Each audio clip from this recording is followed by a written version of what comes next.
그 일이 벌어진 지도 한참이 흘렀습니다.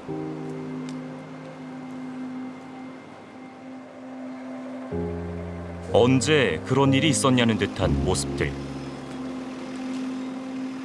하지만 그날 그곳에 있었던 윤도일 씨에게 처참했던 현장의 기억은 시간이 지날수록 더 선명해졌습니다. 그 사건 이후로 그냥 잠도 잘 못 자요. 그냥 맨날 깨고 자다가 벌떡벌떡 일어나고 뭐 소리나 뭐 강아지들이 뒤척이는 거 들리면은 또 놀라서 깨고, 또 이제 밥 같은 것도 식욕이 별로 없다 해야 되나? 뭐 피곤해서 그런 건지 잘 모르겠는데 잘 안 들어가고. 여느 때와 다를 것 없던 평범한 오후였습니다.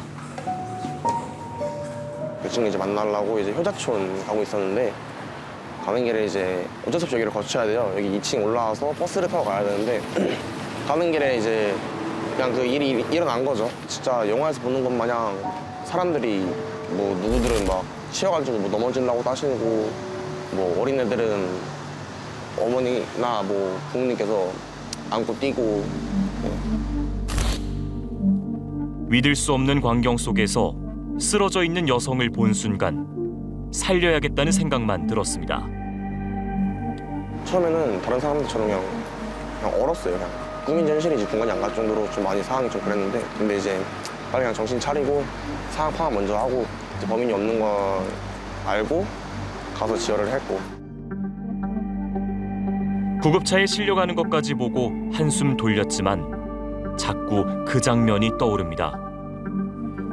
그래서 시간이 지나면 지날수록 이게 하루 이틀 잠 못 자는 거는 그럴만한데, 이게 하루 이틀이 아니라 사건이 발생한 지 지금 한 8일 정도 지났잖아요.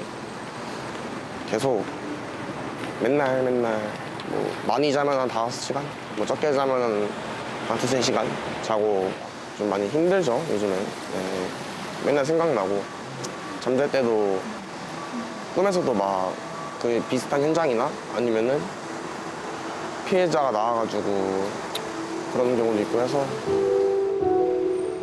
도대체 왜 이런 일이 벌어진 걸까? 생각할수록 슬픔과 분노가 뒤섞인 감정이 차오릅니다. 많은 사람들이 다쳤고 또 어떤 분들은 돌아가시기도 하고, 그 옆에서 이제 봤던 죄 없는 사람들, 뭐 피해자는 14명이라고 했지만 그 봤던 사람들 저까지 포함해서 많이 개 하나 때문에 지금 몇 명의 사람들이 피해를 보고.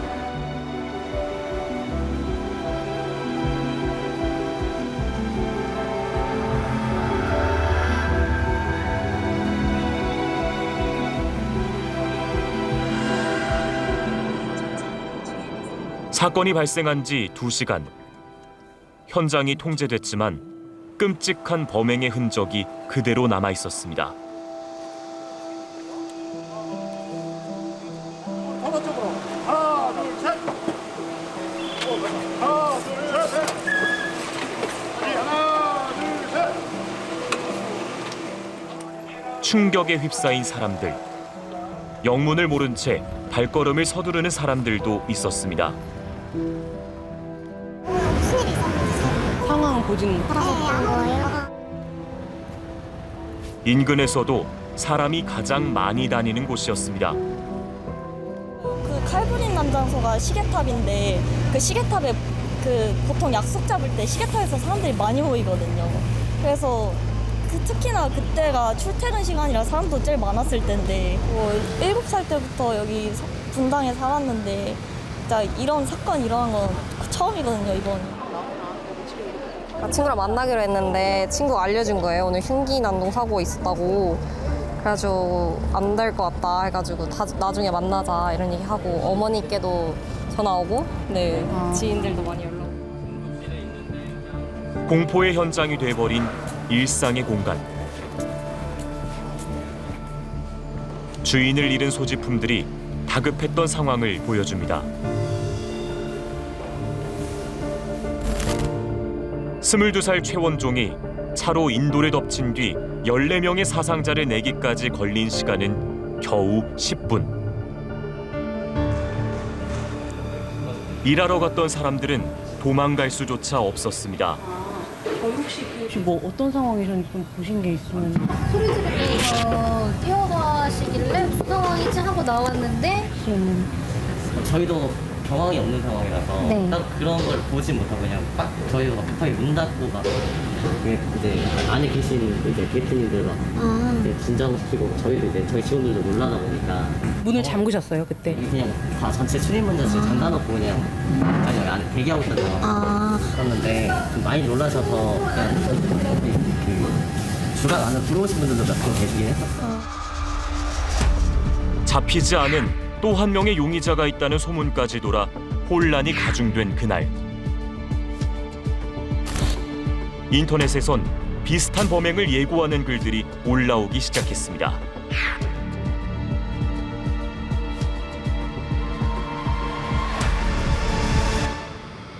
이튿날 흉기난동 장소로 지목된 분당 오리역엔 경찰 특공대가 깔렸습니다. 삼엄해진 경계 태세가 불안을 잠시 가라앉혀주긴 했지만 무섭잖아요. 사람이 이렇게 나타났으면 좋겠어. 나타났으면 좋겠다고 지금. 무섭지. 무서운데 이제 지켜주는 사람들이 있으니까 그거 왜 못 잡지? 그러게요. 이제 뭐 추적을 하고 있다고는 하는데. 시민들은 두려움을 떨치지 못했습니다. 아 진짜요? 아까 나 선글라스 가방에 선글라스 진짜 계속 왔다 갔다 하는데 정상인인데도 자꾸 쳐다봐줘요. 싸운 사람들도 자꾸 쳐다보고 어떻게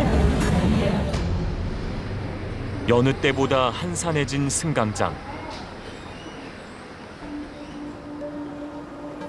하지만 생계 때문에 어쩔 수 없이 이곳에 와야 하는 서민들도 있었습니다. 막 외국으로 올라오고 막 그랬다는 거 보셨어요 혹시? 아우 무서워요.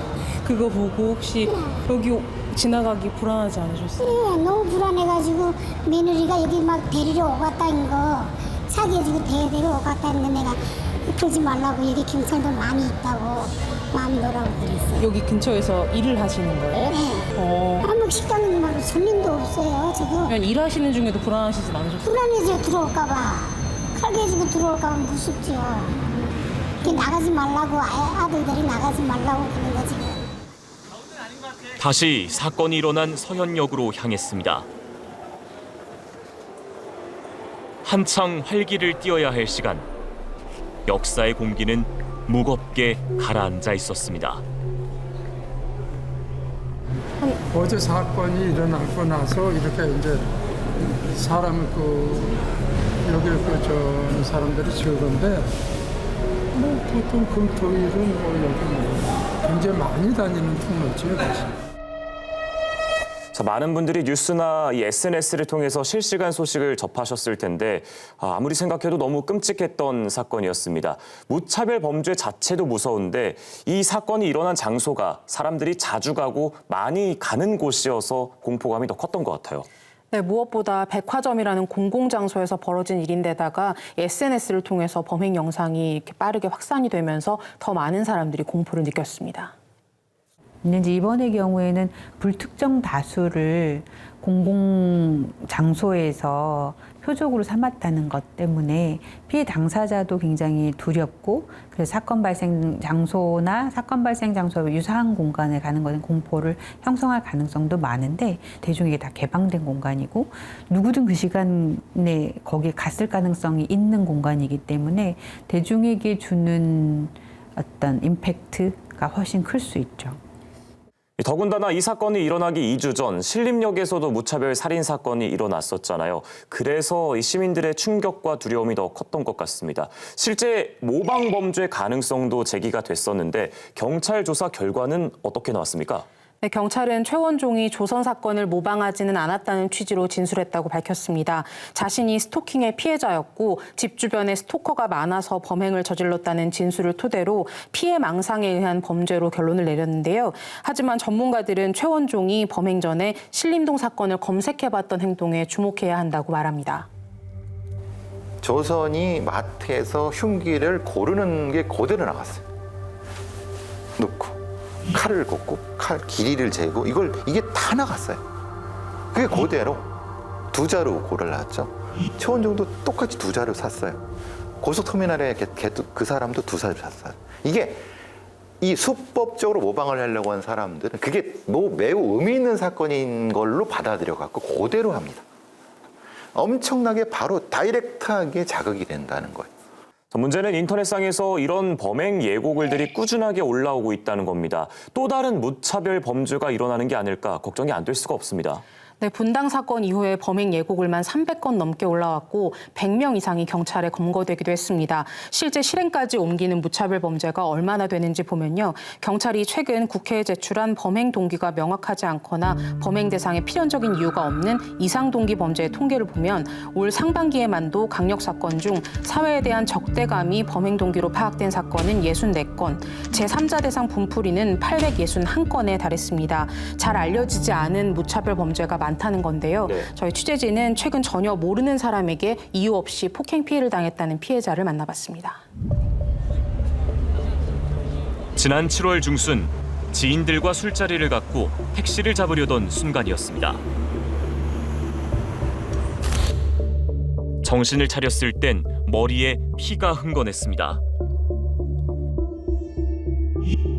정신을 차리니까 그 가해자가 있는 다른 사람들이 나와서 말리고 있었고 저는 이제 제가 피가 많이 나는지도 몰랐어요.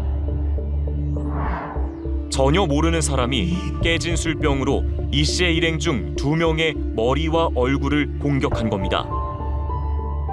나한테 시비를 했잖아. 그럼 내가 뭐가 잘못했냐고! 그분하고는 뭐 전혀 모르는 사이시나요? 아예 처음이죠. 그러니까 그 분이 같은 음식점에 그 가해자가 있었다는데 저희는 그런 것조차도 몰랐고 왜 그렇게 했냐 아무도 처음 보는 사람한테 그러니까 저희가 기분 나쁘게 봤대요. 근데 저희는 그분이 있는지도 모르고 그러니까 말이 안 되는 상황에서 이제 벌어진 거잖아요. 이 씨 일행은 얼굴 등에 큰 상처를 입었지만 가해자는 거주지가 명확하다는 이유로 풀려났습니다. 그 다음 날에 신림동 사건이 터진 걸로 제가 알고 있거든요. 거주지가 명확하다, 도주에 우려가 없다는 이유만으로 그런 잠재적인 범죄자를 돌아다니게 하는 것 자체가 피해자 입장에서는 너무나 두렵고 이 씨는 사건의 트라우마 때문에 흉터 치료는 물론 정신과 진료도 받고 있습니다. 어떻게 보면 무방비 상태에서 이제 당한 거잖아요. 이제는 사람 만나기가 좀 꺼려지고 그냥 스쳐 지나가는 사람들 중에 잠재적인 그런 범죄자들이 있을 거라고 생각하니까 좀 사람 많은 곳에 가면은 가슴이 좀 두근두근 거리고 전혀 모르는 사람을 대상으로 하는 무차별 범죄. 보는 사람들도 충격과 공포가 크겠지만 아무래도 피해자들의 트라우마는 정말 엄청날 것 같습니다. 사법당국은 어떤 대책을 내놓고 있습니까? 네, 처벌 강화 쪽으로 일단 추진이 되고 있습니다. 법무부는 지난 4일 가석방이 없는 종신형과 중증 정신질환자에 대한 사법입원제 도입을 검토하겠다고 밝혔습니다. 또 여당은 흉악범죄자 진압 과정에서 경찰의 면책권 강화 등을 추진 중입니다. 네, 처벌 강화도 중요하겠지만 아무래도 근본적인 원인을 빠르게 찾아서 이런 일들이 다시는 일어나지 않도록 장기적인 대책을 세우는 것도 필요할 것 같은데요. 네, 우리나라에서는 흔히 묻지마 범죄로 불리던 이 제3자 대상 무차별 범죄 관련 통계도 사실상 없는 수준인데요. 이제라도 국가 차원의 제대로 된 분석과 대책이 필요하다는 목소리가 나옵니다. 묻지마인데 묻지마의 범죄에 무슨 원인이 있어요? 묻지마라고 이야기합니다. 그건 원인이 없는 거예요. 국가가 A라는 사람이 이게 원인이다라고 이야기를 하면 그 원인이 맞는지 당에 있는 범죄자를 중심으로 제대로 된 경험적 조사를 통해서 그 가설이 맞다라고 이야기를 할 때 국가는 뭘 만들 수 있는가 하면 대책을 만들 수 있는데 저는 그 부분이 너무 약한 거 아닌가. 이미 오래전에 서구 사회나 아니면 조금 더 이런 부분에서 앞서간 사회에서는 묻지마란 말을 안 씁니다. 근데 우리는 아시다시피 한국의 수사기관들은 이런 거에 대해서 별로 감수성이 없어요. 네, 국가의 책임은 버리거나 알리바이를 내세워주는 거죠. 서울에서 그것도 대낮에 또 흉악 범죄가 발생했습니다. 서울의 한 공원 둘레길에서 처음 본 여성을 때리고 성폭행한 남성이 경찰에 붙잡힌 건데요. 피해자는 현재 경찰의 특별 치안 대책이 무색하게 무차별 범죄는 계속되고 있습니다. 이번에는 대낮, 주택가와 붙어있는 둘레길. 무차별 범죄는 장소와 시간을 가리지 않습니다. 길을 걷다 한순간에 아내를 잃은 남편은 어떻게 해야 이런 비극이 되풀이되지 않을지 참담한 심정으로 묻고 있습니다. 진짜 내가 운이 없어가지고 그 시간대에 갔다는 그 죄 하나밖에 없습니다. 나는 우리 마누라를 내가 못 지켜줬다는 그게 내 머리 지금 한이 됩니다. 미치겠어요. 내가 알았겠네. 내가 때문에 내가 울지도 몰랐다.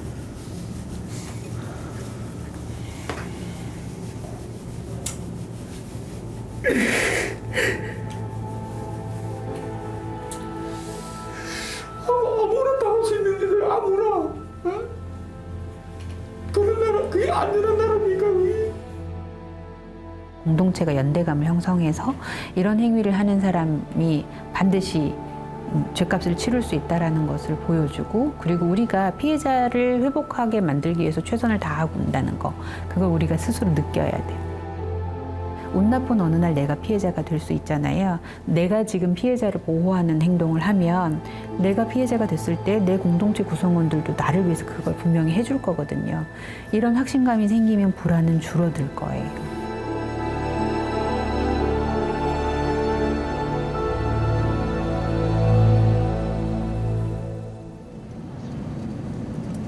연이은 무차별 흉기 난동. 일본에선 어떻게 보고 있을까?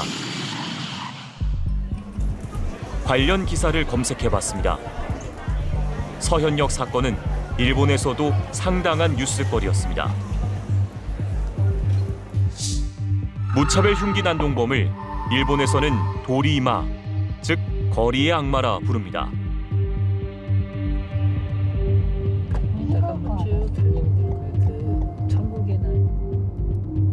최악의 도리마 사건의 현장을 찾아가 보기로 했습니다. ただやっぱりこの若い男性という存在のですね、社会的な孤立っていうのは韓国でもそうかもしれませんけども、日本でも大きな問題になっています。 청년층의 좌절에 기름을 부은 건 사이버 공간이었다는 공감대가 있습니다.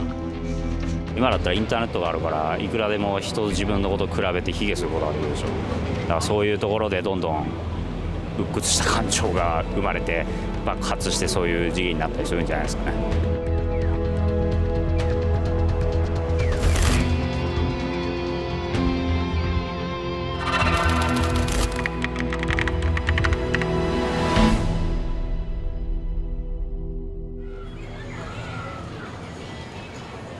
일본 도쿄 아키하바라. 전자상가 상인들은 아직도 그 일을 생생하게 기억하고 있습니다. で窓から見たら大勢、7、8人ここ、ちょっと向こうだけどね、大勢倒れてた。 2008년 당시 25살이었던 가토 도모히로가 일으킨 최악의 무차별 흉기 난동 사건이었습니다. 15년 전 가토는 사건을 위해 빌린 화물차를 타고 사람들로 가득 찬 이곳으로 돌진했습니다. 지금은 그 흔적을 찾기 어렵지만 매년 6월이 되면 피해자 가족들이 추모 공간을 마련하고 있습니다. 일요일 정오가 되면 아키하바라 거리는 차량 통행이 제한되면서 보행자 천국으로 바뀝니다. 바로 이때쯤 화물차 한 대가 달려와 보행자들을 덮쳤습니다. 순식간에 5명이 쓰러졌습니다. 차에서 내린 운전자는 흉기를 들고 거리를 내달립니다. 人たちを助けるために見ていたら、そのうち人がバタバタっと4、5人倒れたんですよ。そうしたら刺されたって言われて。 황급히 골목으로 몸을 피하는 사람들. 보행자들의 천국이 순식간에 지옥으로 돌변한 순간.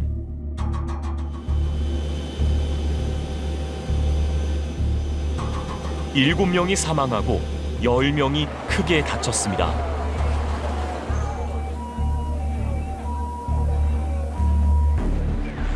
쓰러진 사람들을 도우러 달려간 사람들도 있었습니다. 택시 운전수 유아사 히로시 씨도 그중 한 명이었습니다. 가토는 부상자를 도와주던 착한 사람들도 가만히 놔두지 않았습니다. 刺された傷はほとんど本当だいぶちっちゃくなりましたね。でもこの中枢の後の傷はまだ赤いですからね、本当ね。 하마터면 생명을 잃을 수도 있었던 아찔한 순간이었습니다. 아무리 생각해봐도 도무지 이해할 수 없다고 했습니다. 腹が立って自分のただ鬱憤話だけをそれもまるっきり関係ない人でそれをやってやるっていうのはっきり言って私理解できないんですよね。 이유를 말해줄 유일한 사람, 가토 도모히로. 아키하바라의 어느 뒷골목에서 경찰과 마주쳤습니다. 권총을 겨눈 경찰 앞에 털썩 주저앉았습니다.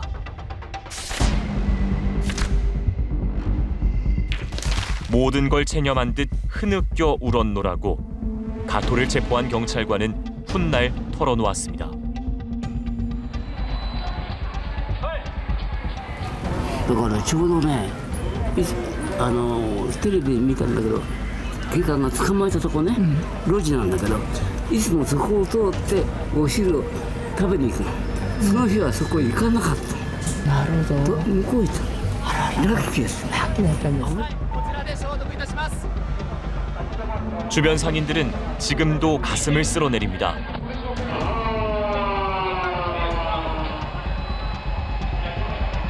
뭐時代が変わっちゃってそういう雰囲気になっちゃったのね。時代が変わったねえ。だから変な人が出てきちゃったのね。あれはもう異常者でしょ。普通の人じゃないよね。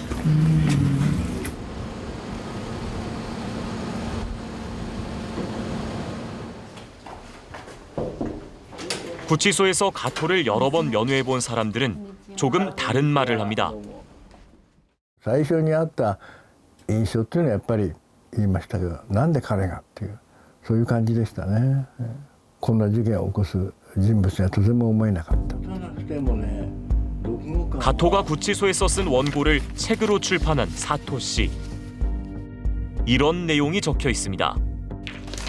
유족과 피해자를 생각하면 마음이 아픕니다. 그러나 반성문을 쓸 생각은 없습니다. 그것으로 다음 사건을 막지는 못하기 때문입니다. 이 책이 생각하는 계기가 되었으면 좋겠습니다. 그날 새벽 5시 21분 가토는 휴대폰 인터넷 게시판에 아키하바라에서 일을 저지르겠다고 선언했습니다.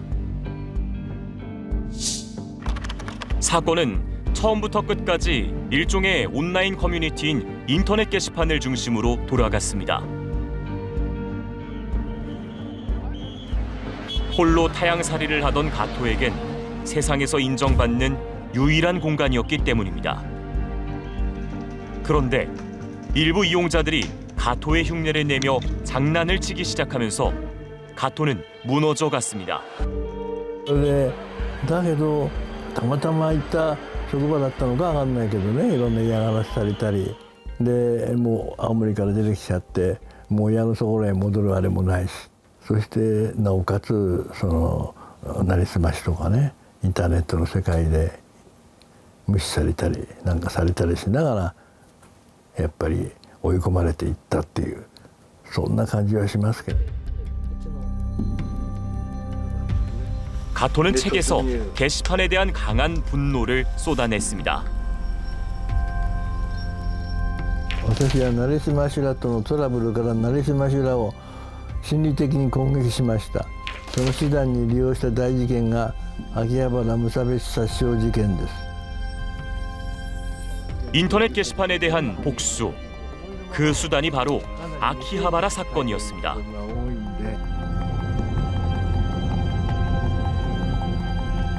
그날 정오쯤 가토는 화물차를 빌려 아키하바라 쪽으로 몰았습니다. 本来であればその秋葉原の放射天国にトラックで突入していくはずだったのですが、なぜか私はその入り口の交差点で止まってしまいました。頭では突っ込むつもりでいるのに体の方が勝手にブレーキをかけたもの。トラックの進行方向に人が見えた時、ようやくこれから自分が何をしようとしているのかに気づいたのだと思います。 교차로 근처를 3바퀴나 돌면서 끝까지 주저했던 가토. 하지만 마지막 순간 게시판에 대한 분노가 가토의 등을 떠밀었습니다. 秋葉原無差別殺傷事件はやめにしようと思いました。ところが成島修羅への心理的な攻撃を返してしまったこと、つまり掲示板に秋葉原無差別殺傷事件を宣言してしまったことで、もう後戻りできないところまで来てしまっていることに気づきました。 교차로를 4바퀴째 돌았을 때 트럭은 굉음과 함께 폭주를 시작했습니다. そこに2人並んでいる人が現れ、そのうち手前の人と目が合いました。その目はなんでと訴えてくるようで、殺したはずの私の心が返ってきました。しかしやっぱり嫌だと思った時にはもうぶつかっていました。ありがとうございます。複雑な心境がそこにあったんです。そうですね。その3回目で止まったらよかったのに。そうですね。インターネットのあれですよね。なりすましに、やられて許せないっていうね感情を持って、その人物を特定できないから、まあ余計ね苛立ってしまったっていうね。 사형 선고가 내려진 가토는 도쿄 구치소에 수감됐습니다. 충격에 빠진 일본 사회는 거리의 악마에게 온갖 비난을 쏟아냈습니다.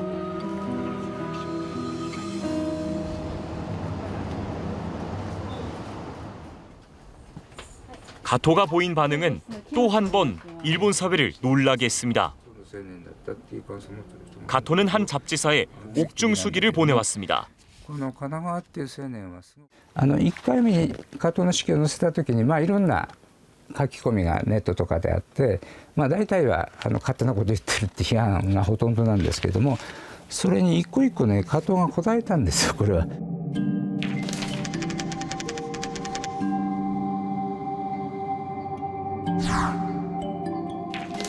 정확한 비판이 의외로 많아 세상은 아직 쓸만하다고 그렇게 희망을 가졌습니다.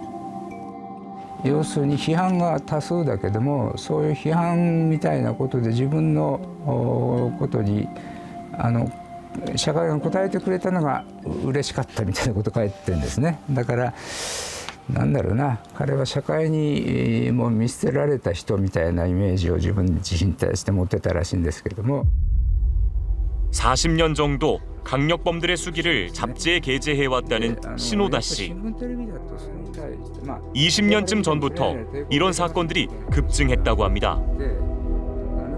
割と2000年代に入ってからそういう事件が目立つようになりましたね。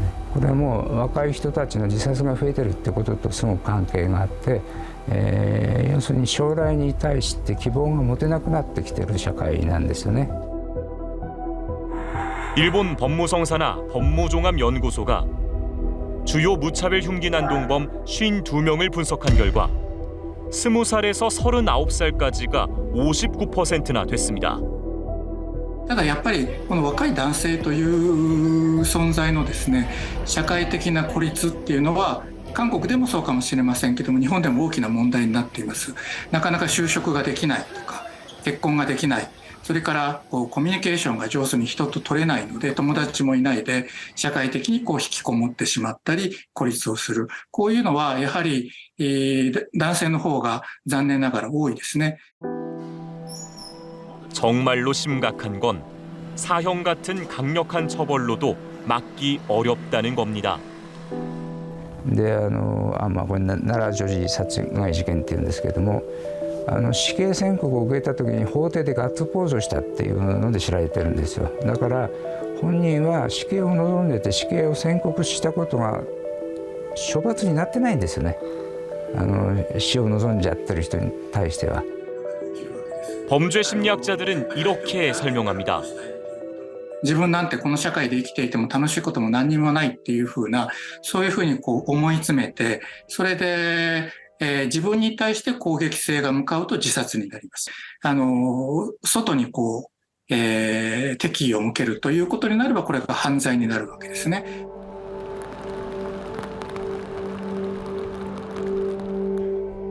1년쯤 전인 지난해 7월 사형이 집행됐습니다.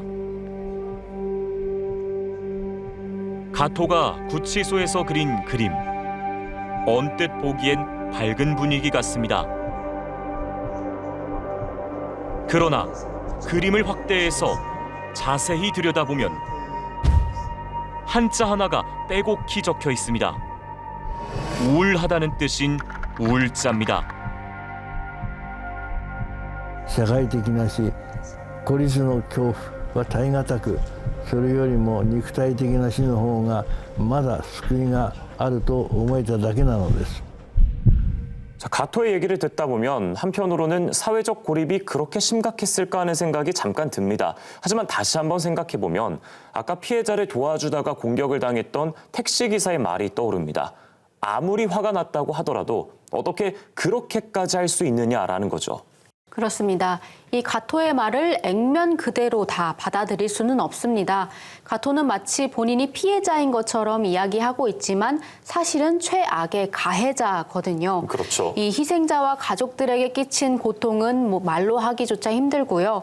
가토의 가족들도 굉장히 힘든 고통의 시간을 겪었습니다. 네. 가토의 외할머니는 사건 소식을 듣고 충격으로 세상을 떠났고요. 가토의 동생도 이 사건의 사실이 알려지면서 직장 생활도 전전하고 결혼하려던 상대와도 파탄이 나면서 결국 스스로 목숨을 끊었습니다. 그러니까 상상도 하기 어려웠던 비극과 불행이 꼬리에 꼬리를 물고 일어난 거죠. 네. 자, 그리고 사실 이해가 가지 않는 부분이 하나 더 있습니다. 살인을 저지르고 심지어 이 끔찍한 무차별 살인을 저지른 뒤 수감돼 있는 상태에서 책을 4권이나 내고 자신에 대한 비판에 일일이 대답까지 해줬습니다. 이건 우리가 어떻게 해석을 해야 될까요? 자기 과시욕 혹은 자기 현시욕이 개입돼 있다고 범죄 심리학자들은 공통적으로 지적하고 있습니다. 가토가 본인이 말한 것처럼 고립돼 있어서 너무 힘들었다. 이건 아마 사실일 겁니다. 근데 힘든 사람들이 다 저런 사건을 저지르지는 않잖아요. 그렇죠. 뭔가 다른 요인들이 있다는 건데 그중 하나가 자기 과시욕이라는 얘기입니다. 대형 사건을 일으켜서 세상에 자기 자신을 과시하려는 거죠. 報道もしてましたけれども、犯罪をするのであれば社会的な注目を浴びたいというふうな、そういういわゆる承認欲求みたいなものを犯罪で果たそうとする犯罪者っていうのは残念ながら一定の数はいると思います。SNS が発達する以前はですね、マスコミに手紙を送ってきたりとか、あるいは脅迫電話をわざわざかけたりとか、ところがそれが SNS の時代になって比較的容易にできるようになる。 사건 이후 시간이 흐르면서 사이버 공간의 행적들이 속속 드러나고 있습니다. 이들이 사이버 공간에서 꼭 피해자였던 것만은 아니었습니다. 한 유튜버는 자신이 고소한 악플러가 조선으로 밝혀졌다는 충격적인 연락을 받았습니다. 검사님은 차분하게 신림동 사건 관련자가 유인님께 악플을 단 걸로 확인이 돼서 연락을 드렸습니다. 솔직히 벙벙했습니다. 악플은 잠재적 살인마다 라는 생각을 정말 뚜렷하게 가지고 있었고 그런 경각심이 없는 사람들이 너무 많았어서 이런 고소를 통해서 어느 정도 문화를 바꿔보려고 했었습니다.